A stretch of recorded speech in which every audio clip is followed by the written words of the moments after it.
Hello everyone, how are you all doing? I hope all of you are doing great. So as you all know, we are covering chapters from class 7th new NCERT of social science, that is exploring society, India and beyond. So we are covering theme B, tapestry of the past, history वाला section है.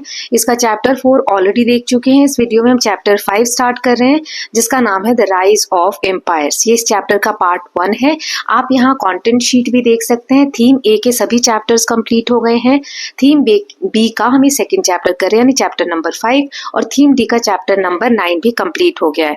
So I hope all of you have watched all the previous videos. मैंने सभी chapters के extra notes, extra questions वगैरह जो है वो भी कवर कर दिए हैं. So if you haven't watch all the previous videos please go through the links given in the description box. चलिए चैप्टर नंबर 5 अपना स्टार्ट करते हैं जिसका नाम है द राइज ऑफ एम्पायर्स, यानी कि जो एम्पायर्स है, एम्पायर्स क्या होता है वो भी हम जानने वाले हैं. साम्राज्य है ना, उसके बारे में डिटेल में यहाँ दिया हुआ है. ये कैसे बढ़ने लगे इसके बारे में इस चैप्टर में हम पढ़ेंगे. कौटिल्य बहुत बार नाम आया है. ये कब से थे, मतलब कब के व्यक्ति हैं, किस समय में ये हुए थे, ये सब हम इस चैप्टर में देखेंगे.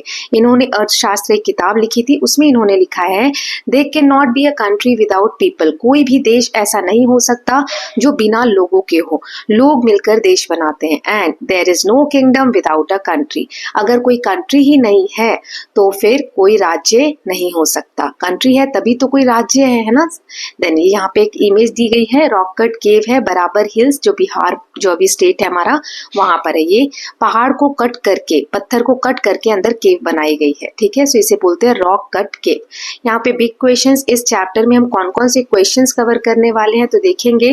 पहला कि एम्पायर क्या होता है, जैसे मैंने अभी आपको बताया. फिर हम देखेंगे कि एम्पायर कैसे बढ़ने लगे, rise of empire, and shape Indian civilization की इन एम्पायर्स ने इंडिया की जो सभ्यता है उसको कैसे शेप दिया.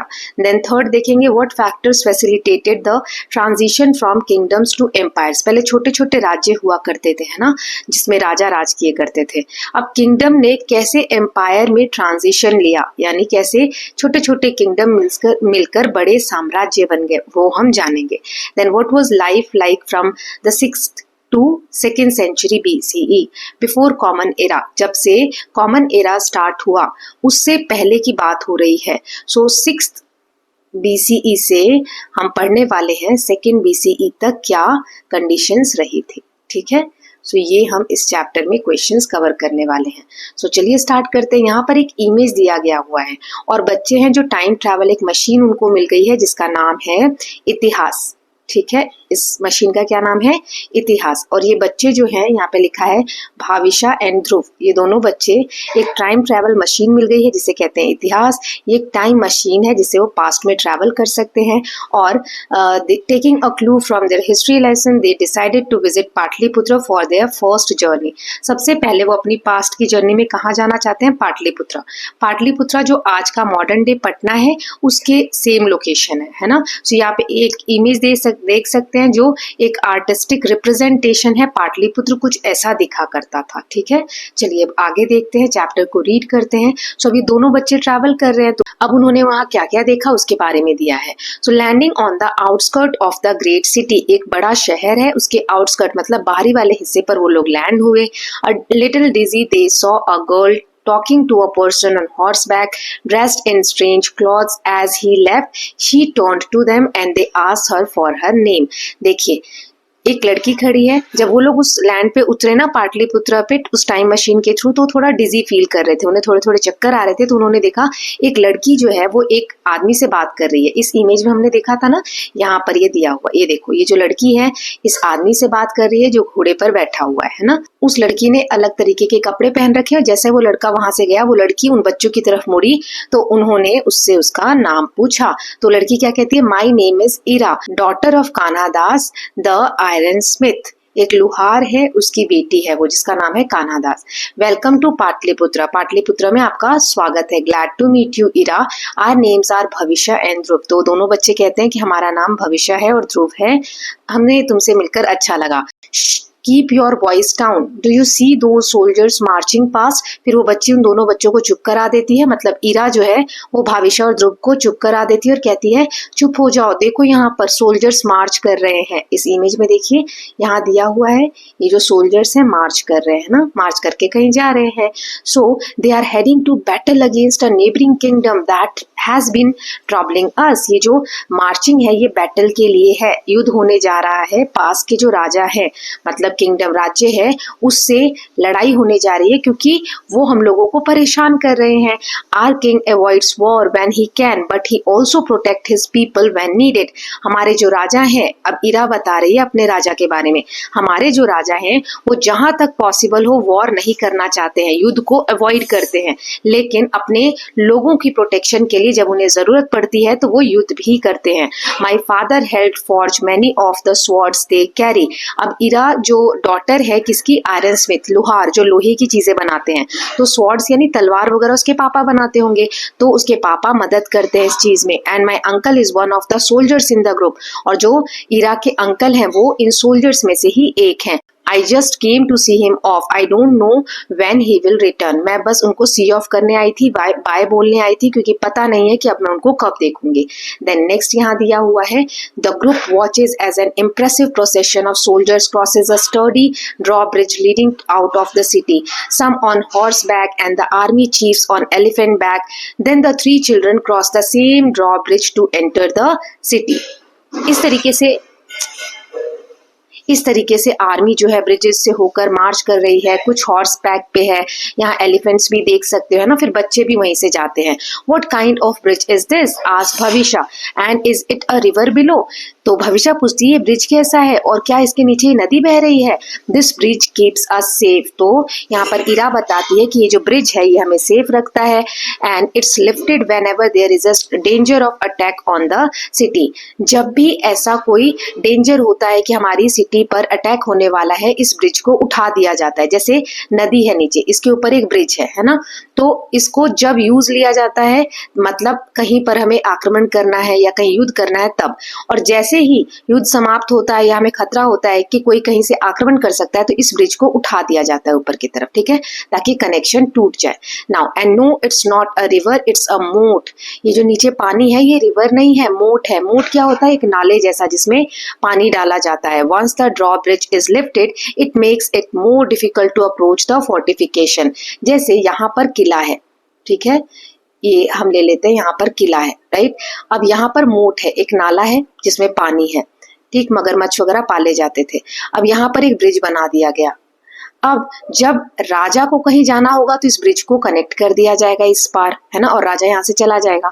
लेकिन जब किसी दुश्मन के आने का खतरा होगा तो इस ब्रिज को ऊपर उठा देंगे, तो ये जो नाला है इसमें से दुश्मन पार नहीं कर पाएंगे, क्योंकि इसमें खतरनाक जानवर जैसे क्रोकोडाइल वगैरह को पाला जाता था, है ना। क्यों, ताकि फोर्टिफिकेशन, ये जो महल है ये सुरक्षित रह सके। Okay, Can you see those hills and forests in the distance? They provide us with timber, herbs and many other valuable resources. तो फिर इरा कहती है क्या तुम वो जंगल देख रहे हो जो दूर है, ये हरियाली आपको दिख रही है, इन जंगल से ये जो पहाड़ है वहां पर जो फॉरेस्ट है इससे हमें टिम्बर मिलता है यानी लकड़ी मिलती है, देन हर्ब्स यानी जड़ी बूटियां मिलती हैं, और वैल्यूएबल रिसोर्सेज भी मिलते हैं। Elephants for the army are also captured from forest and train for army. ये जो एलिफेंट्स आप देख रहे हो ये भी जंगल से लिए जाते हैं और इन्हें आर्मी के लिए ट्रेन किया जाता है। What is the opening in the hill? asked ध्रुव।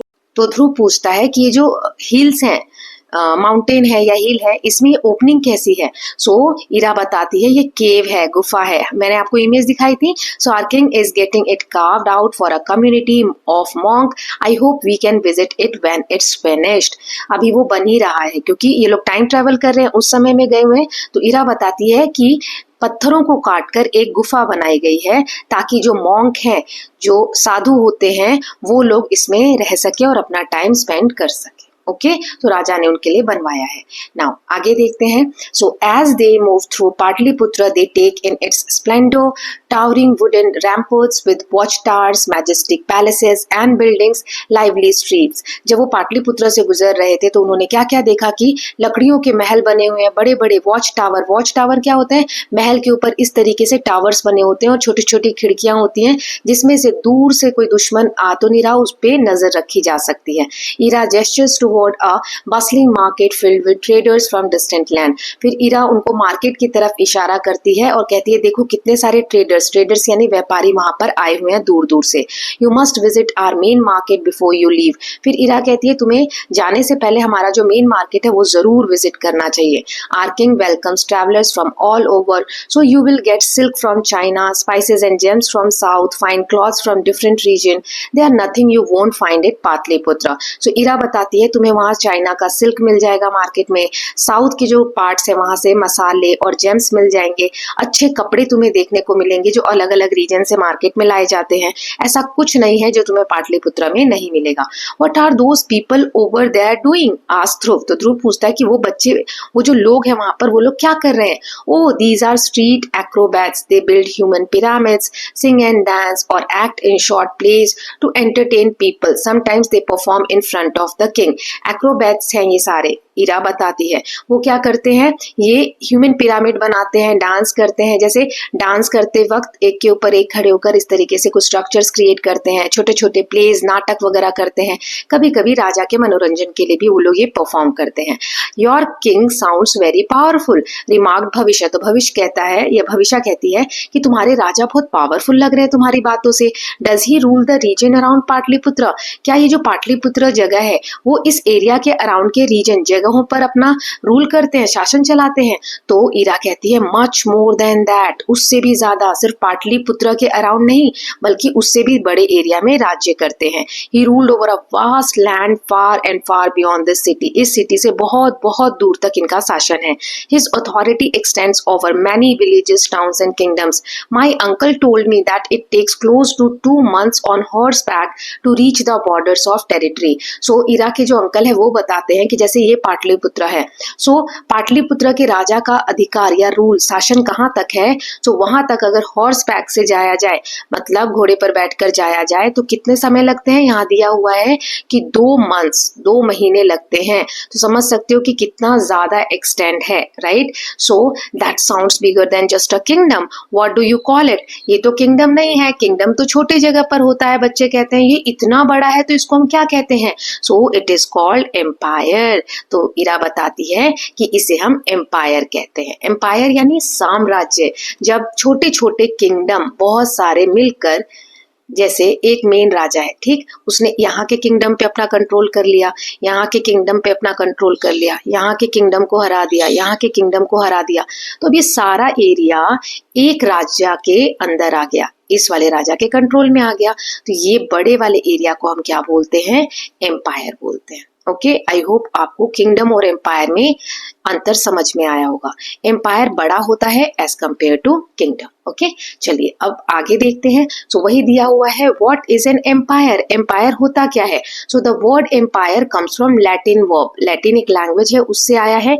जो लैटिन वर्ड है वो है इम्पीरियम, इम्पीरियम का मतलब होता है सुप्रीम पावर, सबसे बड़ी पावर, उसी से ये वर्ड बनकर आया है एम्पायर। अगर आसान भाषा में कहना हो तो empire is a collection of smaller kingdoms और territories over which a powerful ruler or a group of rulers exert powers often after waging war against the smaller kingdom।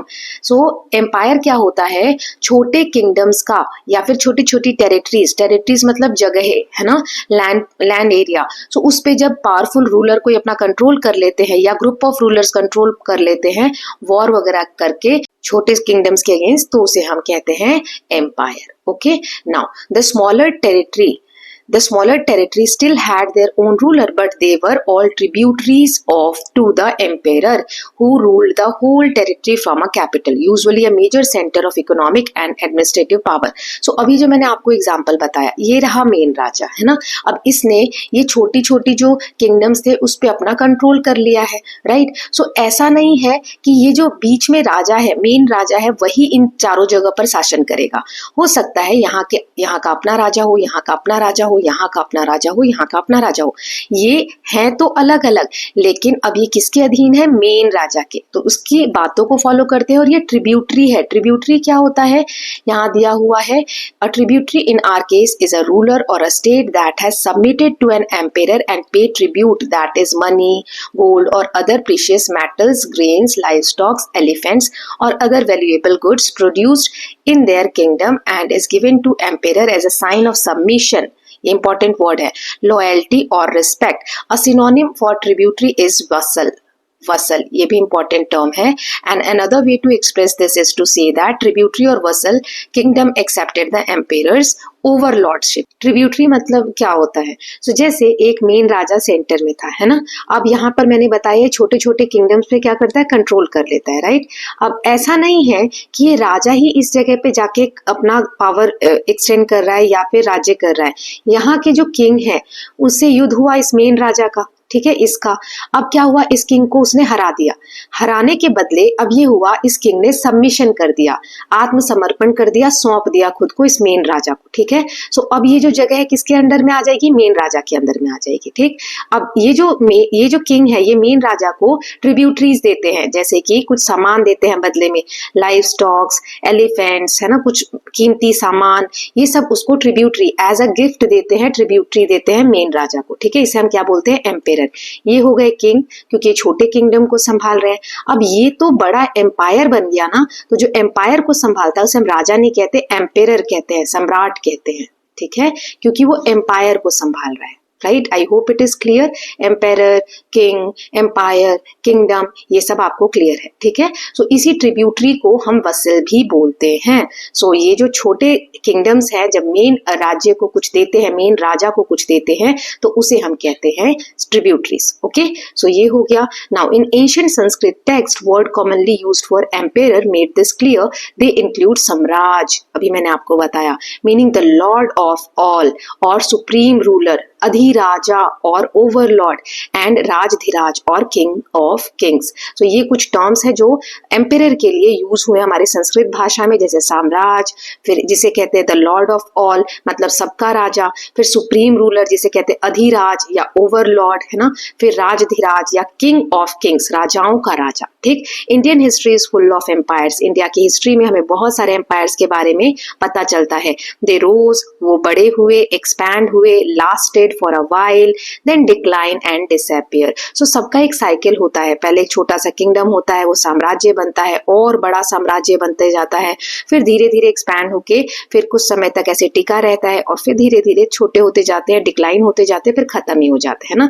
Disappear मतलब खत्म होना. So in fact the last empire that ruled the subcontinent existed less than a century ago. जो last empire था जो India में हुआ है, हमारे सब कॉन्टिनेंट में हुआ है, वो एक सेंचुरी अगो की ही बात है, उससे भी कम समय अभी हुए हैं. But now is not the time to tell the story. We start at other end of time, so we may understand how empires function in the distant past and how they deeply impacted India's evolution at all the levels: political, economic, social and cultural. इसको आप याद कर सकते हो SEPC, ऐसा कुछ mnemonic बना लो, ये वर्ड बहुत काम आते हैं. SEP याद कर लो, लास्ट में C, social, economical and political, और लास्ट में आ जाएगा कल्चरल, ठीक है. सो अब हम देखेंगे, अब आगे पढ़ना है हमको. सो हम देखेंगे एम्पायर फंक्शन कैसे करते थे, कैसे इवॉल्व होते थे, कैसे इंडिया की इवोल्यूशन को, मतलब इंडिया जो एक डेवलप हो रहा है एज अ कंट्री, उसमें कैसे उसकी पॉलिटिकल, इकोनॉमिक, सोशल और कल्चरल वैल्यूज को इम्पैक्ट करते थे, ठीक है. अब ये जो ट्रिब्यूटरी, ये छोटे राजाओं ने इस बड़े राजा को को दी एज अ गिफ्ट या जो भी समझ लीजिए। सो बदले में जो मेन राजा है वो इन छोटे राजाओं के लिए क्या करता था? So in return for tribute the and loyalty, loyalty भी तो थी कि ये छोटे राजा अब लॉयल रहेंगे, इसके प्रति ईमानदार रहेंगे। सो इसके रिटर्न में एम्पेरर जो साम्राज्य था, जो सम्राट था, वो जनरली अलाउड रीजनल किंग्स और chiefs to continue to govern their areas. वो कहते थे कि ठीक है, आपने हमें गिफ्ट दे दिया, अब इस गिफ्ट के बदले में आप अपना राज्य, जो ये छोटा राज्य है, ये खुद संभालिए, लेकिन कंट्रोल हमारा भी रहेगा इस पर, ठीक है। सो ये एक तरीका हो गया जिससे सम्राट जो है रूल करता था। नाउ अब नेक्स्ट देखते हैं, यहाँ पर कुछ फीचर्स दिए हुए हैं हमें कि एक एम्पायर के क्या क्या फीचर्स होते हैं, एम्पायर में हमें क्या क्या देखने को मिलता है। जैसे पहला है कि एक एम्पायर यानी जो साम्राज्य होगा वो अपनी आर्मी मेंटेन करेगा to keep the tributary states under control. जो छोटे छोटे राज्यों पे कंट्रोल किया है, अब जैसे मेन राजा ने इस छोटे राज्य को हरा दिया, ठीक, लेकिन अब ऐसा भी तो हो सकता है फिर से ये छोटे राज्य ग्रो कर जाएं और फिर से इस राजा के ऊपर आक्रमण कर दें। इसके लिए ये आर्मी मेंटेन करते थे मेन राजा जो थे, मेन सम्राट जो थे, ताकि जो छोटे किंगडम्स हैं उनको कंट्रोल में रखा जाए और अपने एम्पायर को एक्सपेंड किया जाए, प्रोटेक्ट किया जाए, किससे? आउटसाइड अग्रेशन से, कोई भी बाहरी ताकत इसके ऊपर आक्रमण ना करे, इसीलिए ये आर्मी मेंटेन करते थे। दूसरा है designs and maintains an administration with officials to manage the territories, collect taxes, maintain law and order. अब इतने बड़े एरिया को मैनेज कराना है तो बहुत सारे ऑफिसर्स अपॉइंट होते थे। वो क्या क्या काम करते थे कि इस पूरी टेरिटरी को, टेरिटरी मतलब लैंड एरिया को मैनेज करना है, लोगों से टैक्स कलेक्ट करना है ना, जो भी नियम कानून है, लॉ एंड ऑर्डर है, उसको पूरे एम्पायर में उसको फॉलो करवाना। Then third is make laws, नियम बनाना, इशू करेंसीज, पैसे वगैरह जो हम यूज करते हैं आज के समय में, उस वक्त जो करेंसी है वो डिटरमाइन करना, वेट्स एंड मेजर्स, जो नापने का तरीका है, तौलने का तरीका है सामान को, वो डिसाइड करना, और ट्रेड जो व्यापार होता है उसको रेगुलेट करना, ठीक। चौथा है controls and regulate access to resources की माइंस, फॉरेस्ट, एग्रीकल्चर प्रोड्यूस और मैन पावर। मैन पावर यानी जो मजदूर हुआ करते थे, लेबर हुआ करते थे। सो जंगलों पे अधिकार होना, माइंस यानी जैसे कोई खान निकल गई, लोहे की खान, कोयले की खान, तो उस पे कंट्रोल होना। ये सारे कंट्रोल क्या बताता है कि उस पर्टिकुलर एरिया में कुछ भी खान है या कोई जंगल है, कुछ भी है, रिसोर्सेज हैं, उस सब पे जो एम्पेरर है उसका कंट्रोल होगा, एम्पायर का कंट्रोल होगा। फिर art, literature, religion, school of thought, centre of learning, इन चीजों को बढ़ावा दिया जाता था। जैसे अभी हमने देखा एक गुफा बनाई जा रही है किसी साधु के लिए, तो साधु के जो स्कूल ऑफ थॉट्स हैं, जो विचारधारा है, उसको बहुत ज्यादा तवज्जो दिया जाता था। देन मेंटेन कम्युनिकेशन, एक जगह से दूसरी जगह को जोड़ने के लिए भी बहुत सी व्यवस्थाएं की जाती थी। रोड के नेटवर्क बनाए जाते थे, रिवर और सी नेविगेशन मतलब नदियों में कैसे एक पार से दूसरी पार जाया जाए, इंफ्रास्ट्रक्चर बनाना, for administration, trade and people's welfare, लोगों की भलाई के लिए भी काम किए जाते थे। तो ये कुछ इंपॉर्टेंट फीचर्स है एम्पायर के। सो एम्पेरर जो राजा होता था, राजा नहीं कह सकते, जो सम्राट होता था, exert central authority over the empire's tributary territories and kings. So जो मेन राजा होता था अपने कंट्रोल को इन छोटे छोटे किंगडम्स के ऊपर, अपने पूरी टेरिटरी के ऊपर बनाकर रखता था। तो ये सारे पॉइंट्स हमने देखे कि क्या एक फीचर होता है एम्पायर का यानी साम्राज्य का। Okay, now next here let's explore empires extended over vast area and had diverse people with different languages, customs and cultures. How do you think the emperors made sure that they lived in harmony? Discuss in group and share your thoughts with the class. देखो अभी मैंने कहा एक main राजा है और इतने दूर में उसकी टेरिटरी फैली हुई है, तो यहाँ जो लोग हैं वो कुछ और भाषा बोलते होंगे, यहाँ कुछ और, यहाँ उनका अलग कल्चर होगा, यहाँ अलग ट्रेडिशन होगा।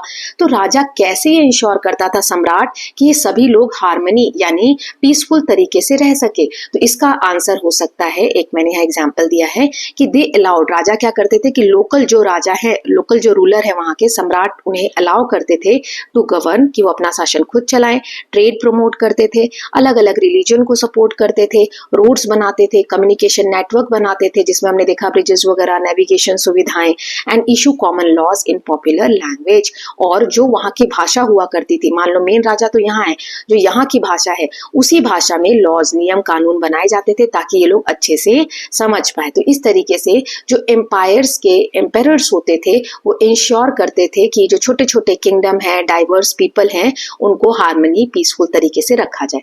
अब आगे दिया है लुकिंग एट मैनी चैलेंजेस, बहुत से चैलेंजेस आएंगे है ना। सो इसको इन्वॉल्व करके in managing an empire, why should a king be so keen to expand his kingdom into empire and become an emperor? Here are few possible answer, see if you can think of a few more. देखो, जब हमें पता है कि इस main राजा ने छोटे छोटे किंगडम्स को हराया होगा तो बहुत मेहनत लगी होगी। अब हराने के बाद भी उन पे कंट्रोल रखने के लिए आर्मी रखनी है, ये करना है, वो करना है, तो एम्पायर्स जो हैं बनाने में बहुत मुसीबत आती थी। फिर भी ये एम्पेरर्स, जो छोटे राजा होते थे, क्यों चाहते थे कि एम्पेरर बने, अपना साम्राज्य बढ़ाकर दिखाएं या और ज्यादा दूर में फैलाएं? तो इसके कुछ कारण यहाँ दिए हुए हैं। जैसे पहला है कि छोटे जो राजा हैं उनका एम्बिशन होता था, वो चाहते थे रूल द एंटायर वर्ल्ड, की पूरी दुनिया पर उनका कब्जा हो। A metaphor for controlling large territories and ensuring that they would be remembered for posterity. Posterity क्या होता है? जनरेशंस टू कम, जो आगे आने वाली पीढ़ी है उसको हम कहते हैं पोस्टेरिटी, वो उनको याद रख सके, इसीलिए वो अपने राज्य को, साम्राज्य को बढ़ाना चाहते थे। फिर है a wish to bring large area under control and gain access to their resources to build economic and military stand. बड़े एरिया को अपने कंट्रोल में रख के हम जो भी रिसोर्सेज वगैरह उसमें अवेलेबल हैं, सारी चीजों पे मेन जो राजा है उसका कंट्रोल हो जाता था, जिससे इकोनॉमी को स्ट्रेंथ मिलता था, मिलिट्री को स्ट्रेंथ मिलती थी। Then the desire for great wealth for himself and for the empire, एक ये भी इच्छा थी कि जब एम्पायर बड़ा होगा तो बहुत ज्यादा आमदनी होगी, पैसा राजा के पास ज्यादा होगा और एम्पायर के पास भी पैसा ज्यादा होगा। ओके, यहाँ पर कुछ इमेजेस के थ्रू हमें बताया गया है, तो चलिए देखते हैं। जैसे ये फर्स्ट इमेज में, trained army were deployed to conquer neighbouring kingdoms, maintain control over them and the empire's border. Trained army maintain की जाती थी कंट्रोल रखने के लिए अपने आसपास के किंगडम्स के ऊपर। देन दूसरा है फोर्टिफाइड सेटलमेंट्स। फोर्टिफाइड देख सकते हैं यहाँ पर कि किलेबंदी की गई है और बीच में ये गैप होता है जो मैंने आपको बताया था, ताकि सुरक्षित रह सके जगह। ठीक है, स्ट्रेटेजिक places बनाए जाते थे such as empire's border. Then to expand into empire, a kingdom might first wage war against neighboring territories so as to conquer them. जो आसपास के किंगडम है तो पहले उस पे अपना कंट्रोल बनाने के लिए, इस किंगडम को एम्पायर बड़ा बनाने के लिए छोटे छोटे जो किंगडम्स हैं उनके अगेंस्ट पहले वॉर लड़ी जाती थी। ठीक है, वो दिया हुआ है। आगे भी इमेजेस हैं। सो next, rulers endeavored to control rivers and trade networks as that would give them control over precious resources apart from tax revenues from that trade. जिस एरिया में साम्राज्य होता था वहां से टैक्स तो कलेक्ट होता ही था, साथ ही साथ नदियों पर भी राजा कंट्रोल करते थे ताकि उससे जो भी ट्रेड हो रहा है उस पर भी अपना कंट्रोल रख सके और उससे रेवेन्यू यानी इनकम जनरेट हो सके। Then with many smaller kingdoms wearing for control, the one with access to stronger military power and surplus resources would eventually become the overlord. सो छोटे छोटे जो राजा हैं इसमें क्या होते थे, छोटे छोटे जो किंगडम है इनमें से जो थोड़ा स्ट्रॉन्गर रहता था, जिसकी मिलिट्री पावर अच्छी होती थी, रिसोर्सेज सरप्लस होते थे, सरप्लस मतलब अधिक होते थे, कोई भी खाने की चीज हो गई, अनाज वगैरह या मिलिट्री पावर, कुछ भी सरप्लस है, ज्यादा मात्रा में है, तो वही धीरे धीरे ओवरलॉर्ड बन जाते थे। मतलब इन सब में से इंपॉर्टेंट एक एम्पायर बन जाते थे या फिर अपने किंगडम को ग्रो करते करते एम्पायर बना लेते थे। ओके, नाउ नेक्स्ट देख लेते हैं। सो नेक्स्ट टॉपिक है ट्रेड रूट्स एंड गिल्ड। तो ये अभी हमने देखा कितना इंपॉर्टेंट है कि उस समय जब एम्पायर्स ग्रो कर रहे हैं तो पैसे बहुत ज्यादा लगेंगे। तो ये सब कहाँ से आते थे? व्यापार करके, जो व्यापारी होते हैं उनसे कर वसूल के, टैक्स वसूल के, है ना। सो ट्रेड का बहुत इंपॉर्टेंट रोल है। अब ट्रेड कब इंपॉर्टेंट होगा, व्यापारी कब ट्रैवल करेंगे एक जगह से दूसरी जगह? जब ट्रेड रूट्स अच्छे डेवलप होंगे, रास्ते अच्छे बने होंगे। गिल्ड्स क्या होता है? जो व्यापारी आपस में मिलकर एक समूह बना लेते हैं कि ये ग्रुप में चला करेंगे कहीं पर भी व्यापार करने, तो इस ग्रुप को, जो ये व्यापारियों का समूह है, इसको हम गिल्ड्स कहा करते थे। ठीक है, सो यही आगे डिटेल में दिया हुआ है, चलिए पढ़ लेते हैं। सो conducting military campaign especially in distant land is not as simple as it might seem. दूर दूर जाकर और कंडक्ट करना मिलिट्री कैंपेन मतलब युद्ध लड़ना, ये सब आसान नहीं हुआ करता था, जैसा कि हमें सिर्फ एक लाइन में हम पढ़ रहे हैं। Maintaining an army is a costly affair. Army को मेंटेन करने में बहुत पैसे लगते थे। अब आर्मी कहीं पर रह रही है, उसके खाने पीने की भी व्यवस्था होगी, है ना। सोल्जर्स को खिलाना पड़ता था, उनके कपड़े, इक्विप्ड विद वेपन्स, हथियार वगैरह बनाना, पेड पैसे भी उनको दिए जाते थे। Elephant, horses need to be cared of अब हाथी घोड़े ऐसे तो नहीं रहते होंगे ना, उनको भी खाने की व्यवस्था, उनकी भी केयर की जाती थी, रोड्स बनाने पड़ते थे, शिप्स बनाने पड़ते थे यानी जहाज वगैरह, है ना, इतने सारे काम थे किंगडम के पास। तो इस सब के लिए क्या चाहिए, कंसीडरेबल इकोनॉमिक पावर, अर्थव्यवस्था अच्छी होनी चाहिए, जो वर्कफोर्स है उसके ऊपर कंट्रोल होना चाहिए, एंड एक्सेस टू रिसोर्सेज, जो भी संसाधन है उस सब पे कंट्रोल होना चाहिए। So we can now understand that economic activity, जो अर्थव्यवस्था है, इकोनॉमिक से हम क्या समझते हैं, पैसे से रिलेटेड अर्थव्यवस्था है, स्पेशली प्रोडक्शन, जो उपज हो रही है या किसी भी तरीके से प्रोडक्शन हो रहा है, एंड ट्रेड, इन दोनों पे अगर हम कंट्रोल कर लें तो ये दोनों क्या है, is one of the keys to maintaining an empire and ensuring people's welfare and quality of life which a good ruler should be concern with. अच्छा जो राजा है वो कहीं की भी जो इसका साम्राज्य है, एम्पायर को और लोगों की भलाई के लिए, उनको अच्छी लाइफ देने के लिए वो इन दोनों को अच्छे से व्यवस्थित करेगा, मेंटेन करेगा, किसको, प्रोडक्शन को, ट्रेड को। ठीक है, सो यहाँ दिया है therefore establishing and controlling trade routes, जितने भी ट्रेड के व्यापार के रास्ते होते थे उनको कंट्रोल करना चाहते थे एम्पेयर्स। क्यों, क्योंकि उससे जो भी व्यापार होगा, इधर उधर जाएगा सामान, तो उससे वो टैक्स वगैरह वसूलेंगे, है ना। सो ट्रेड रूट्स पे, जो ट्रेड वाले रास्ते थे उस पे कंट्रोल होता था एम्पेयर्स का। All over the empire's territory and beyond is of great importance, जितनी दूर में टेरिटरी है एम्पायर की उतने दूर में जितने ट्रेड रूट्स हैं सब पे कंट्रोल होना चाहिए होता था। The way the goods traded will grow in quantity and variety, and more trade means more income for the producers and increased tax collection for the rulers. अब जैसे ट्रेड जितना ज्यादा होगा, मान लो इस रास्ते से कोई व्यापारी जा रहे हैं अपना सामान लेकर, है ना, अब राजा के जो आदमी होंगे वो यहाँ पर एक चेक पोस्ट बनाकर बैठेंगे और इन सभी से क्या लेंगे, टैक्स लेंगे। किस लिए टैक्स लेते थे, कि ये जो रास्ता बनाया है तुम्हारी सुविधा के लिए बनाया है, आप आराम से जा पा रहे हो, यहाँ पर कोई तुम्हारे सामान को लूटेगा नहीं, इसीलिए हमारे यहाँ पर आर्मी तुम्हारे ये चेक पोस्ट पे निगरानी करने बैठी है ना। सो इस सब सेवा के लिए वो बदले में टैक्स कलेक्ट करते थे, तो जितना ज्यादा टैक्स मिलेगा उतना ज्यादा राजा को फायदा होगा, है ना। सो ये हमने पढ़ा different concept of trade and trade routes. Now आगे और दिया हुआ है, चलिए देखते हैं। Returning to case of ancient India, what would have been the traded goods? There is plenty of evidence on this, at least both from the literature and archaeological excavation.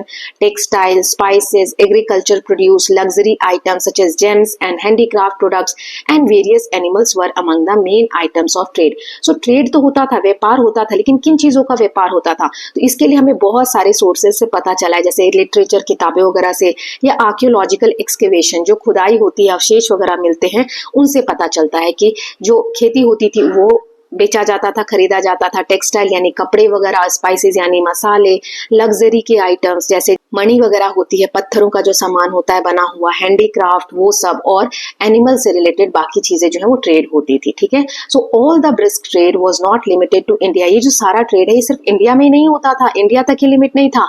Many Indian goods, India का बहुत सारा सामान travel towards distant countries by land और सी। So India के रास्ते से जो सामान है वो दूसरे कंट्रीज में भी जाता था। अगर लैंड रास्ते से जा रहा है, मतलब जमीन वाले रास्ते से जा रहा है, तो हम इधर वाला एरिया कहेंगे, और नीचे क्या है, ओशियन है, तो इधर से भी ट्रेड होता था। तो समुद्र के रास्ते से भी ट्रेड होता था, वही लिखा है, लैंड और सी दोनों रास्ते से इंडिया का जो गुड्स है वो ट्रेवल करता था डिस्टेंट कंट्रीज में, दूसरी कंट्रीज में जाता था। More often than not, traders were not just isolated individuals carrying out their own business, they soon understood the benefits of joining forces and creating guilds, जिसे श्रेणीज भी बोलते हैं। अब अकेले कोई भी व्यक्ति, आइसोलेटेड मतलब अकेले, अकेले एक व्यक्ति जाकर इतनी दूर जाकर व्यापार करेगा, उसमें बहुत से नुकसान भी हैं। तो इन्होंने बेनिफिट समझा कि हम ज्वाइन हो जाते हैं फोर्स की तरह, एक ग्रुप बना लेते हैं जिसे कहेंगे गिल्ड या फिर श्रेणीज। ठीक है, गिल्ड कौन होते थे? So guilds are powerful association of traders. ये एक एसोसिएशन होता था, ग्रुप होता था, किसका? ट्रेडर्स का, क्राफ्टमैन का, मनी लैंडर्स का और एग्रीकल्चरलिस्ट का। जो पैसे देते थे यानी मनी लैंडर्स, जो एग्रीकल्चरलिस्ट होते थे, जो खेती वगैरह के रिलेटेड पर्सन जो थे, क्राफ्टमैन जो थे, ये सब मिलकर एक ग्रुप बनाते थे, एसोसिएशन बनाते थे, उसको हम गिल्ड कहा करते थे। Okay, as far as evidence shows, a guild had a head who was usually elected and executive officers who were supposed to have all kinds of ethical qualities. So ये जो association है, ये जो guild बना, जिसमें कौन कौन है? ट्रेडर्स ट्रेडर्स हैं, क्राफ्ट पर्सन हैं, मनी लेंडर हैं और एग्रीकल्चरलिस्ट हैं। ये आप याद कर सकते हो, ये 4 नाम मैंने लिख दिए है ना। इसको कुछ भी निमोनिक बना सकते हो, कैट लिख सकते हो, CAT कैट, और लास्ट में M ऐड कर सकते हो। C से क्या हो गया, कल्चरलिस्ट, C से क्या हो गया, क्राफ्ट पर्सन, A से क्या हो गया, एग्रीकल्चरलिस्ट, T से क्या हो गया, ट्रेड्स, और M से क्या हो गया, मनी लेंडर्स। ये सबका एसोसिएशन है। तो इनका एक हेड हुआ करता था जो सारी चीजों पे कंट्रोल रखता था, और इस हेड को इलेक्ट किया जाता था, चुना जाता था, है ना। और बाकी के एग्जीक्यूटिव होते थे। अब ये हेड किसी के थ्रू तो काम करवाएगा, तो एग्जीक्यूटिव ऑफिसर्स वगैरह हुआ करते थे जो हर तरीके की क्वालिटीज, एथिकल क्वालिटीज उनके अंदर हुआ करती थी। 2 things made traders guild a remarkable institution. 2 important चीजें थी जिससे कि जो ट्रेडर्स गिल्ड थे ये अच्छे इंस्टीट्यूशन बन गए। पहला, they brought together people who ended up being collaborators and then competitors as they realized that sharing resources and information on market, supply and demand, workforce etc. was to everyone's benefit। पहले क्या होता था कि कोई 2 व्यक्ति व्यापार कर रहा है तो ये सोचता था मेरा प्रॉफिट हो, ये सोचता था मेरा प्रॉफिट हो, कॉम्पिटिटर्स की तरह वो लोग काम करते थे। लेकिन इन गिल्ड्स की वजह से क्या हुआ, ये जो इंस्टीट्यूशन बना, तो पहला बेनिफिट क्या है कि ये जो गिल्ड्स थे इन्होंने ये डेवलप किया कि ये दोनों या ये जितने भी इंडिविजुअल्स हैं ये साथ में मिलकर काम करने लगे, है ना। अब साथ में काम कर रहे हैं तो इन्हें पता चला, ये इन्फॉर्मेशन जो मार्केट की है उसको शेयर किया इन लोगों ने, सप्लाई और डिमांड के बारे में पता चला। एक व्यक्ति जितने अच्छे से व्यापार नहीं कर सकता, अगर ग्रुप्स हैं तो वो हेल्प मिलता है। कभी भी हम ग्रुप में काम करते हैं तो हमें हेल्प मिलती है और हम काम अच्छे से कर सकते हैं ना, क्योंकि ये जो चीजें हैं सबके बेनिफिट के लिए। पहले ये लोग शेयर नहीं किया करते थे। दूसरा बेनिफिट क्या हुआ इन गिल्ड्स का, so as an ancient text put it, cultivators, traders, herdsmen, moneylenders and artisans have authority to lay down rules for their respective classes. In other words, guilds had the autonomy to create their own internal rules and the king were not to interfere with them, and why should he if trade flourish। देखो ये जो guild है इन्होंने दूसरा क्या अच्छा काम किया कि जैसे ये जो गिल्ड हुआ करते थे ना, इनके अपने रूल होते थे जिसके हिसाब से ये चलते थे और अपनी गाइडलाइंस होती थी, ठीक है, जिसको फॉलो करते थे वो। और राजा भी उसमें इंटरफेयर नहीं करता था, मतलब हस्तक्षेप नहीं करता था। और आखिर करेगा भी क्यों, अगर ट्रेड अच्छा हो रहा है तो राज्य के लिए ही अच्छा है ना, फ्लरिश होना। ट्रेड अच्छे से चल रहा है तो राजा क्यों उसमें हस्तक्षेप करेगा, राइट। सो वही चीज यहाँ पर दी गई है। सो guilds spread over large part of India and endured for centuries. Even after they ceased to exist formally, their spirit continued to influence India's trade and business activities, sometimes even to this day। अब ये जो guilds हैं बहुत समय तक India में बने रहे, ये लार्ज पार्ट ऑफ इंडिया में फैले, बहुत सेंचुरीज तक चले भी। उनकी कुछ स्पिरिट हो सकता है ऑफिशियली फॉर्मल तरीके से अभी गिल्ड्स ना हो, लेकिन आज भी हम इवन आज के समय में भी इंडिया के ट्रेड में ये सब चीजें बिजनेस एक्टिविटीज में देखते हैं कि लोग मिलकर बिजनेस किया करते हैं, right. The institution of guilds provide an excellent example of the self organising abilities of Indian society. ये हमें क्या बताते हैं गिल्ड, कि कैसे इंडियन जो सोसाइटी है उसमें लोगों के पास सेल्फ ऑर्गेनाइजिंग, अपने से ही ग्रुप बनाना, अपने आप को ऑर्गेनाइज करना, रूल्स बनाना, उसको फॉलो करना, ये सारी एबिलिटीज इंडियन पीपल में है। The ancient village unit with its various committees and councils provides another। So इसी तरीके से जो एंशिएंट विलेज यूनिट हुआ करती थी, गांव की छोटी छोटी सभा हुआ करती थी, कमिटीज हुआ करती थी, ये भी एक तरीके से हेल्प करते थे अपने आप को मैनेज करने में। Indeed an enlightened ruler would let people organise themselves and refrain from interfering if the local institutions work satisfactorily. अब यहाँ पे क्या होता है, मान लो कि साम्राज्य है ना, तो ये जो मेन राजा है, अब यहाँ पर कोई लोगों का ग्रुप बन गया, कमिटी बन गई। अब ये कितना अच्छा हो कि ये जो कमिटी है इतनी दूर की एरिया को खुद ही मैनेज कर ले, है ना। अब राजा को इसमें इंटरफेयर करना चाहिए क्या, अच्छा राजा वही होगा, एनलाइटेन मतलब ज्ञानी राजा वही होगा जो लोगों को अलाउ करेगा कि वो ऐसे ऑर्गेनाइज हो, ऐसे ग्रुप बनाए, ना कि इंटरफेयर करेगा। क्यों, अगर वो जो इंस्टीट्यूशंस हैं, जो कमिटीज बनी है छोटी छोटी, वो सही से काम करेगी तो राजा को ही तो इसमें हेल्प मिल रहा है ना। इसलिए देखिए यहाँ पर आपको कुछ ट्रेड रूट्स का एक मैप दिया गया है, some important trade routes from 500 BCE onwards, major cities marked on them. Notice the Uttarapath and दक्षिण पथ, ये हमने पिछले चैप्टर्स में पढ़ा था। सो उत्तर पथ और दक्षिण पथ यहाँ दिया हुआ है, इंपॉर्टेंट ट्रेड रूट्स दिए हुए हैं। ये जो ब्लैक कलर के डॉट है ये इंपॉर्टेंट सिटीज है, पर्पल कलर की जो लाइन है वो उत्तर पथ है, ये वाली जो लाइंस आपको दिख रही हैं ये उत्तर पथ है, ठीक, यहाँ पर। और ये येलो कलर की जो डॉटेड लाइंस है ये दक्षिण पथ है ना, ये मैं हटा रही हूँ लाइंस। देन अदर रूट्स दिए हुए हैं, ये छोटे छोटे जो डॉटेड लाइंस है, ठीक है। तो इसमें इंपॉर्टेंट सिटीज है, जैसे दक्षिण पथ में देखो उज्जैनी है, कौशाम्बी है, यहाँ पर उत्तर पथ में श्रावती है, हस्तिनापुर है, मथुरा है, वैशाली है, पाटलिपुत्र ये रहा हमारा, ठीक है। ये जो डॉट है ना, यहाँ पर मैं दूसरे कलर से ड्रॉ करती हूँ, रेड कलर से, ये डॉट देख रहे हो, ये डॉट है, एरो करके दिया हुआ है, यही हमारा पाटलिपुत्र है जिसके बारे में अभी हम पढ़ रहे हैं। ओके, चलिए अब आगे देखते हैं। नाउ अब हम पढ़ने वाले हैं राइज ऑफ मगध। मैंने बताया कि छोटे छोटे किंगडम हुआ करते थे, उनमें से कोई एक पावरफुल निकल जाता था, तो ऐसा ही एक है मगध जिसके बारे में अब हम पढ़ेंगे, ठीक है। So period between 6th and 4th century BCE was one of the profound change in North India। इस समय में 6th and 4th century BCE के बीच में नॉर्थ इंडिया में बहुत चेंजेस आए। We briefly visited the 16 महाजनपद earlier। हमने 16 महाजनपद के बारे में पहले पढ़ा था। Those large kingdoms of North and Central India with their assembly system, one of the Magadh. इनमें से एक इम्पॉर्टेंट था मगध, जो आज के present day south Bihar and some adjoining area, Bihar का जो साउथ वाला पार्ट है वो और उसके आसपास के एरिया को बना के मगध बनता है। It rose its importance and set the stage for fusion of many kingdoms into India's first empire. अब ये जो मान लो मगध का एरिया है, इसके आसपास के छोटे छोटे जो एरिया है, इसी ने एक वो दिखाया कि एक डायरेक्शन दिखाया कि फ्यूजन होगा, मतलब ये सारे मिल जाएंगे और इंडिया का पहला एक बड़ा एम्पायर बनेगा, ठीक है। सो powerful early kings such as Ajatasattu played a crucial role in establishing Magad as a dominant center of power। अब इसमें जो अच्छे राजा हुआ करते थे, जैसे अजातशत्रु का एक नाम दिया हुआ है, इन लोगों ने एक इम्पॉर्टेंट रोल प्ले किया मगध को क्या बनाने में, सेंटर ऑफ पावर, एक इम्पॉर्टेंट पावर का सेंटर बनाने में। मगध की जो लोकेशन है वो बहुत इंपॉर्टेंट थी। Magadh was located in resource rich Ganga plain. Ganga का जो प्लेन है वहाँ पे बहुत से रिसोर्सेज हैं जिससे कि साम्राज्य बनाने में या किंगडम को चलाने में बहुत हेल्प मिलती थी। यहाँ पर फर्टाइल लैंड है, मतलब खेती अच्छी होती है, फॉरेस्ट बहुत ज्यादा है जिससे हमें टिम्बर लकड़ियां मिलती थी, पहले महल वगैरह भी लकड़ी के बनते थे तो वो आसानी से मिल जाते थे। एलिफेंट्स मिलते थे आर्मी को मेंटेन करने के लिए, जंगलों से ही मिलेंगे, है ना। Also remember how the use of iron transform other technology such as agriculture and warfare. So iron जो लोहे की खोज है, उससे हमने पढ़ा था पिछले चैप्टर में कैसे उसने हल आ गए उससे, है ना, और अदर टेक्नोलॉजीज बनी जिससे एग्रीकल्चर में और युद्ध में भी बहुत ज्यादा तलवारें वगैरह बनने लग गई थी, है ना। सो सबसे बड़ी बात, मगध की जो लोकेशन थी वो iron ore and other minerals from the nearby hills region provide crucial for the expansion of the kingdom.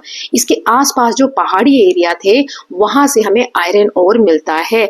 Iron ore क्या होता है मैंने पिछले चैप्टर में बताया है, आप लोग मुझे कमेंट सेक्शन में बताएंगे।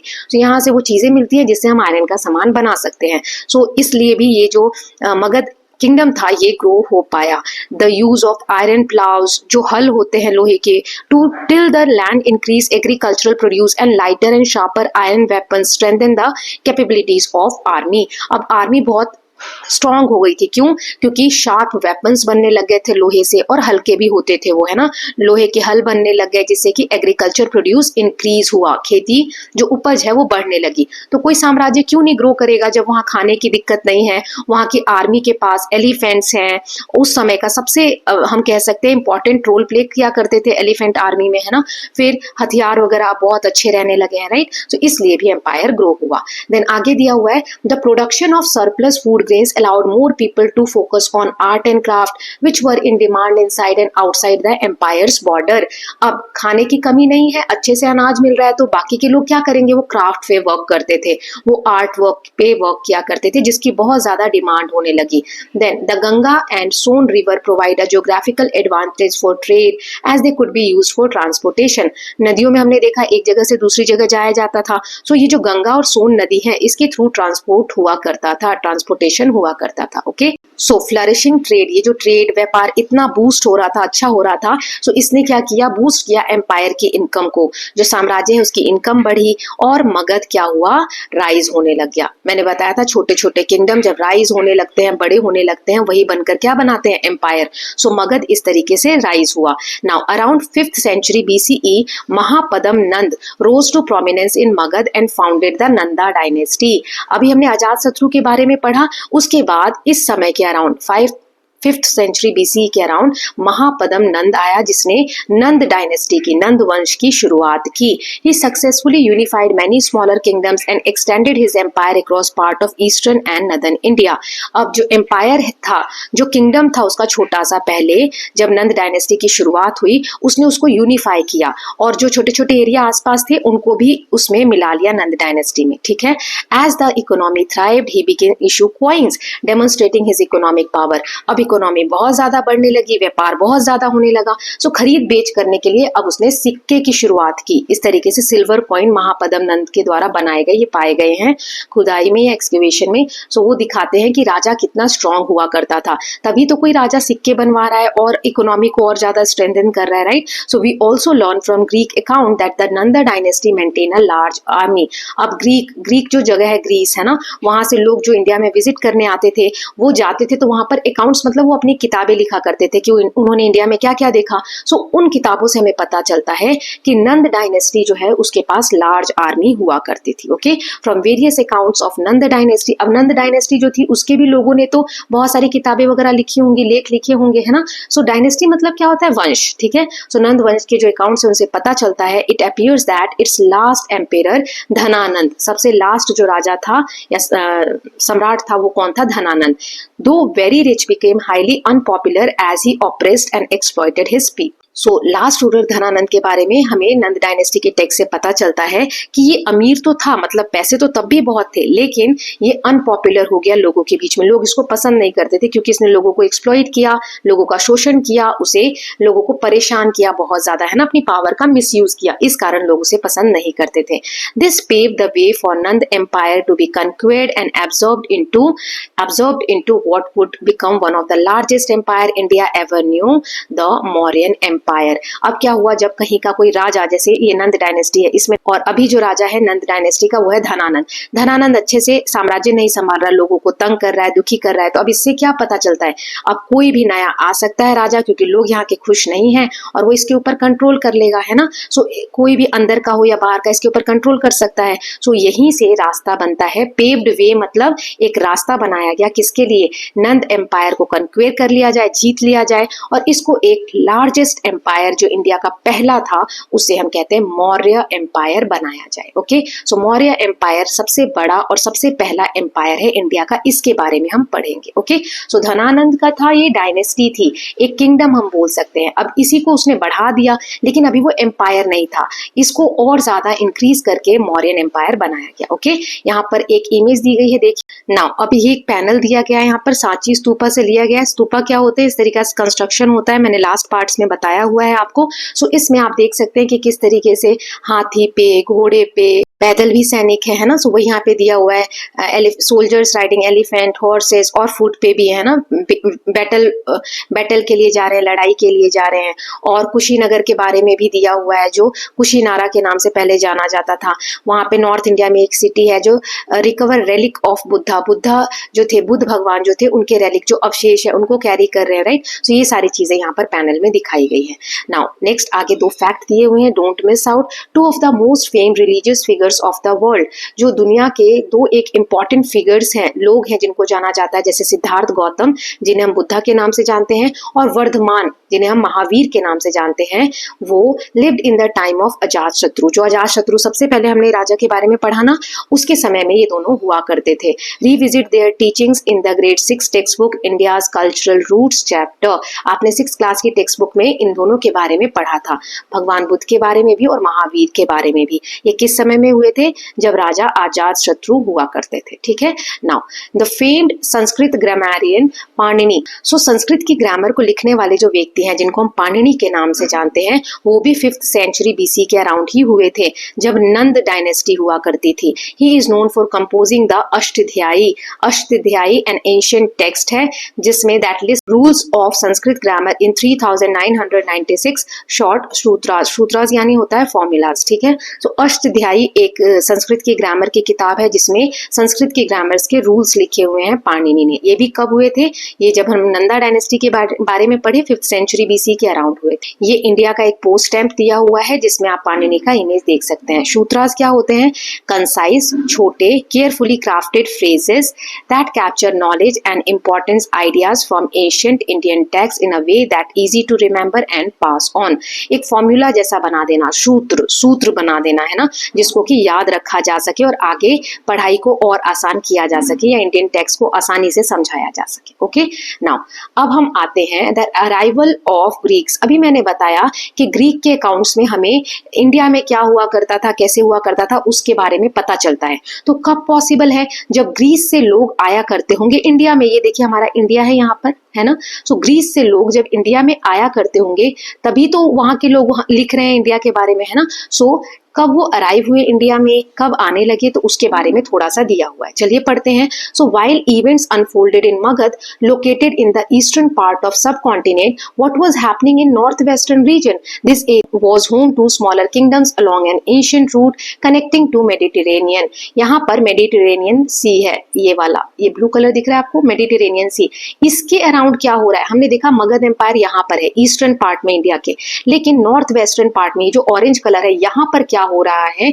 सो वहीं के बारे में दिया हुआ है। वहां पर स्मॉलर किंगडम्स थे, जैसे आप यहाँ पर कुछ नाम देख सकते हो, बेबीलोनियन, है ना। सो ये कुछ किंगडम्स थे। यहाँ पर क्या चल रहा था? सो among them according to Greek accounts were the Pauravas led by their king Porus। तो यहाँ पर एक important रूलर थे जिनका नाम था पोरस, ठीक है। सो उस पोरस का एक साम्राज्य था जिसे पौरवास कहा जाता है, ठीक है। इस एरिया में उसके बारे में पढ़ा जाता है। देन आगे दिया हुआ एक टाइम स्केल दिया है कि किस समय में क्या हुआ। सो देखो ग्रीक रूलर्स के बारे में यहाँ पर दिया हुआ है। ओके, सो 334 से 331 BCE में अलेक्जेंडर, जिसे हम सिकंदर महान बोलते हैं ना, उसके बारे में दिया है। सो इस समय में Alexander, a young and powerful Greek king from Macedonia, campaigned against the Persian Empire to avenge their Persian invasion of Greece, during which some Indian soldiers from the Persian rulers northwest of India fought against Greeks. Alexander conquered the Persian Empire. The influence of Greek culture spread. His empire now spread over 3 continents, one of the largest in world history.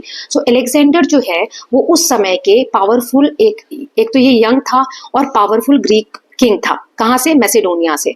इसने Persian empire के against campaign किया, उनको हराया, है ना, कन्क्वेयर किया Persian empire को, और वहां पर ग्रीक कल्चर फैलने लग गया, ठीक है। उसका एम्पायर 3 कॉन्टिनेंट्स में फैला था, जो वर्ल्ड की हिस्ट्री में सबसे बड़ा एम्पायर हुआ करता था। नेक्स्ट दिया हुआ है अब आया समय 327 से 325 BCE का। So eager to reach the end of the world, Alexander pushed on for the east and brought his campaign to India. अब उसको इतनी जगह जीत कर भी चैन नहीं मिला। अब वो चाह रहा था कि पूरी दुनिया में फैले वो, है ना, वो पूरी दुनिया के अंत तक पहुंचे, जहां तक दुनिया है सब पे उसका कंट्रोल हो। इसी कैंपेन में वो इंडिया की तरफ बढ़ा। फिर डिफीटेड पोरस, वहां उसने पोरस को हराया पंजाब वाले एरिया में। फिर encountering fierce resistance from local tribes and rulers, massacred the population of several cities. Greek record mention that in few battles women fought side by side with their men. Alexander himself was seriously wounded in a battle. Tired and homesick, his soldiers lost the will to fight and refused to move deeper into India toward the Ganga river. Alexander and part of his army retreated to Persia, but through the coastal route in the south and Iran's harsh desert region, resulting in heavy losses to his troop out of thirst, hunger and disease। देखो इस पूरे paragraph का मतलब क्या है। सो हमने देखा कि अलेक्जेंडर ने पर्शियन एम्पायर को कन्क्वेयर कर लिया। ओके, अब वो दुनिया को जीतने के इरादे से इंडिया की तरफ उसने कैंपेन किया, लेकिन वहां उसने पोरस को हरा तो दिया। ये वाला एरिया देखिए, मैं आपको दिखाती हूँ। यहाँ पर मैप में हमने देखा था, ये जो इंडिया का बॉर्डर है, ये देखो यहाँ दिया पंजाब वाले रीजन में वो आया, उसने वहां पोरस जो राजा थे उसको हराया। लेकिन इस लड़ाई में औरतों ने भी बहुत ज्यादा पार्टिसिपेट किया, तो उसकी आर्मी बिल्कुल थक गई थी और वो अंदर इंडिया के अदर पार्ट में आने को मना करने लगी कि जब यहीं पर इतना रेसिस्टेंस है, यहीं के राजा और लोग इतने स्ट्रांगली हमें फोर्स को फेस कर रहे हैं, तो आगे और क्या होगा, तो हम आगे नहीं जाएंगे। तो यहाँ से जब रिटर्न होने लगा, ये देखो यहाँ बेबीलोन दिया हुआ है, यहाँ तक गया, डेजर्ट है यहाँ ईरान वाले एरिया में, इन सब एरिया से जाते जाते उसकी जो आर्मी थी वो बिल्कुल परेशान हो गई थी, है ना। सो यहाँ दिया हुआ है वहाँ पे डेजर्ट कंडीशन थे जिससे बहुत लॉस हुआ उसकी ट्रूप को, जो आर्मी थी उसको, क्योंकि वो लोग प्यासे थे, भूखे थे और बहुत सारी बीमारियों ने उनको जकड़ लिया था। फिर है 324 टू 323 BCE में बैक इन पर्शिया, जब वो वापस पर्शिया लौटे, अलेक्जेंडर को बहुत ज्यादा रिबेलियन फेस करना पड़ा और पॉलिटिकल टर्मोइल हुआ वहां पर, पॉलिटिक्स वहां पे स्टेबल नहीं थी। After he fell ill and died in Babylon at the age of 32, 32 साल की उम्र में वो उसकी डेथ हो गई। बेबीलोन जो जगह है वहां पर। His immense empire was soon divided between his generals and the kshatraps who created their own kingdom. अब मान लो अलेक्जेंडर ने इतना बड़ा एरिया जीता, अब जब उसकी डेथ हो गई तो जो उसके मंत्री वगैरह थे, जो जनरल्स थे जिन्हें क्षत्रप्स कहा जाता था, उन लोगों ने क्या किया, इस एम्पायर को बांट लिया कि ये वाला एरिया मेरा है, ये वाला तुम्हारा है, ये वाला तुम्हारा है, ऐसे करके एरियाज को, सॉरी पेन टैब हैंग हो रहा है, एक सेकेंड, ये छोटे छोटे एरियाज में एम्पायर को बांट दिया और आगे फिर जिसने जहां जीता था वहां पर शासन करने लग गए। ओके, किंगडम संभालने लगे। आगे 2 फैक्ट दिए हुए हैं इन्हीं क्षत्रप्स के बारे में, don't miss out. So the kshatraps were governors of province of Persian and Greek empire who were left behind by overlord like Alexander. Alexander ने जिन चीजों को, जिन जगहों को जीता था, उसको जब बांट लिया आपस में क्षत्रप्स ने, सो वो क्या थे, एक तरीके के गवर्नर थे। वो किस एरिया को गवर्न कर रहे थे, वो प्रोविंसेस पर्शियन एम्पायर के या ग्रीक एम्पायर के जिन्होंने ओवरलॉर्ड्स ने, जो मेन सम्राट थे जैसे अलेक्जेंडर, उन्हें जीता था और फार ऑफ टेरिटरीज को संभालने लगे ये governors. These kshatraps had significant power and freedom despite being mere officials of the rulers. वैसे तो कहने को ये जो क्षत्रप्स थे मेन राजा के अंडर होते थे, गवर्नर होते थे, लेकिन वो मेन किंगडम से, ग्रीक से इतनी दूर जाके सारी चीजों को संभाल रहे हैं, है ना। तो वहां पर कौन सा राजा आ रहा है देखने के लिए, तो इनके पास बहुत ज्यादा फ्रीडम हुआ करती थी और पावर हुआ करते थे, ठीक है। Can you guess how is it possible for them to exercise such power? ये इतनी पावर क्यों यूज करते थे, तो मैंने आपको कारण बता दिया है ना, कोई कंट्रोल करने के लिए है ही नहीं, जो मेन राजा है वो तो बहुत दूर बैठा हुआ है, right. Now let's explore. When after the battle, Alexander asked Porus how he wished to be treated. Porus asked like a king. Alexander then left Porus at the head of his kingdom as Kshatriya. हमने देखा इस वाले area में porous जो राजा थे पंजाब वाले reason में, उसको अलेक्जेंडर ने हरा दिया। जब युद्ध हुआ तो राजा ने बहुत अच्छे से फेस किया बैटल को, ऐसा नहीं कि हार मान लिया। तो जब पोरस हारा तो राजा ने उससे पूछा कि तुम्हें कैसे ट्रीट किया जाए, तो उसने कहा लाइक अ किंग, मुझे राजा की तरह ही ट्रीट करना चाहिए। तो इस पर अलेक्जेंडर ने क्या किया, ये जो पोरस का साम्राज्य था, तो अलेक्जेंडर ने कहा ठीक है तुम यहाँ के किंग होगे, लेकिन एक शर्त फॉर्म में, शर्त मतलब कि तुम मेरे गवर्नर के फॉर्म में यहाँ पर रूल करोगे। Okay, so with the help of your teacher find more details on battle of Porus and Alexander. इसका एक बैटल सीन क्रिएट करना है, एक नाटक जैसे क्रिएट करके आप आगे इसको डिपिक्ट कर सकते हो। ओके, नाउ आगे दिया हुआ है अलेक्जेंडर डायलॉग्स विद द जिम्नोसोफिस्ट। जिम्नोसोफिस्ट कौन हुआ करते थे, जो कम कपड़े पहना करते थे, साधु जैसे व्यक्ति हुआ करते थे, उनको कहा जा रहा है। तो यहाँ पे अलेक्जेंडर की डायलॉग, बातचीत दी गई है उनके साथ। So Alexander heard of a group of Indian sages whom the Greeks called gymnosophists or naked philosopher, probably because they wore very little clothing। जो इंडिया में साधु नाकाज हुआ करते थे, जो कपड़े बहुत कम पहना करते थे, उनके बारे में अलेक्जेंडर को पता चला। who were renowned for their wisdom, वो बहुत ज्ञानी हुआ करते थे, जो जिम्नोसोफिस्ट हुआ करते थे, है ना। ये नेकेड फिलोसफर्स के नाम से भी जाने जाते थे क्योंकि कम कपड़े पहनते थे, लेकिन इनके पास ज्ञान बहुत होता था। Alexander challenge them with tricky questions in the form of riddles. Alexander ने ये जो ज्ञानी लोग हैं, जिसको वो लोग जिम्नोसोफिस्ट कहा करते थे, उससे बहुत सारे क्वेश्चंस पूछे, ट्रिकी क्वेश्चंस, कि देखते हैं इसका आंसर वो कर पाते हैं कि नहीं। Warning that he would put those who gave wrong answer to that. और उन फिलोसफर्स को अलेक्जेंडर ने ये भी कहा कि अगर आप गलत जवाब दोगे तो आपको डेथ पनिशमेंट दिया जाएगा, मार दिया जाएगा। However The gymnosophist responded to his question calmly and intelligently। लेकिन जो भी वो साधु थे, जो भी वो फिलोसोफर्स थे, उन्होंने उसके सभी क्वेश्चंस को बहुत शांति से और अच्छे से जवाब दिया। Alexander was impressed and in the end spared them all. सबको छोड़ दिया अलेक्जेंडर ने, वो बहुत इम्प्रेस हुआ। Over the centuries different version of the stories have been told, making it one of the most fascinating encounters in history.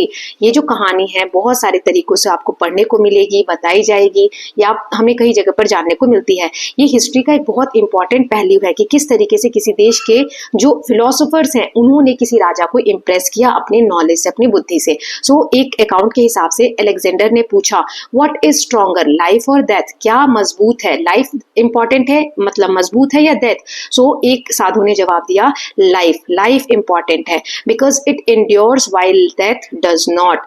Life बहुत समय तक चलती है, एंड्योर्स करती है, लेकिन डेथ तो एक पल में आ जाती है। Alexander then asked how can a man be most loved, इंसान को सबसे ज्यादा प्यार कैसे मिल सकता है if he is most powerful, अगर उसके पास पावर है, yet does not inspire fear, लेकिन फिर भी वो उसको किसी चीज का डर नहीं है। केम द रिप्लाई, ये रिप्लाई आया perhaps as a hint to the mighty ruler. So ये सब चीजें क्वेश्चन आंसर्स हुए। हिस्टोरियन की जो व्यू है, जो इतिहासकार हैं उनके व्यू है such exchanges as a meeting of two great traditions, Greek and Indian philosophies। so इस तरीके से विचार जो है एक्सचेंज हुए दो फिलोसफीज के बीच में। ओके यहाँ पर आप एक कॉइन देख सकते हैं, ग्रीक कॉइन, जो अलेक्जेंडर हॉर्स बैक पे है, घोड़े पे बैठा हुआ है, attacking Porus on his elephant. यहाँ पोरस है एलिफेंट पे और ये अलेक्जेंडर है जो घोड़े पे बैठा हुआ है, अटैक कर रहा है पोरस के ऊपर। तो ये युद्ध का एक सीन हो सकता है, इस ग्रीक कॉइन में हमें देखने को मिलता है। सो इसके साथ हमने पार्ट 1 कर लिया है।